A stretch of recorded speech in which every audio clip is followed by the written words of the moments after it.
লাগছে গো। তোমাদের বাড়িতে নিহেরে মাছ রান্না হয়েছে?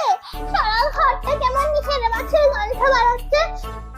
হ্যাঁ, নিহেরে মাছ হয়েছে। তবে তোমার বাড়ি কি রান্না হলো? আর আজকে আমাদের বাড়িতে রান্না হয়নি।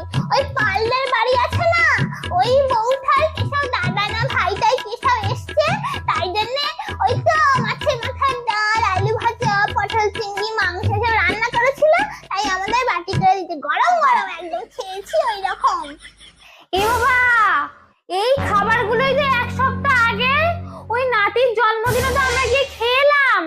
এ বাবা, ওরা ওই খাবারগুলো না ওরা বাসি মনে হয় ফ্রিজে রেখেছিল। তুমি যাও বারবার, ওই জন্য মানে তোমাকে গরম করে আর খাইয়ে দিয়েছে, ওরা খেতে পারছিল না বলে।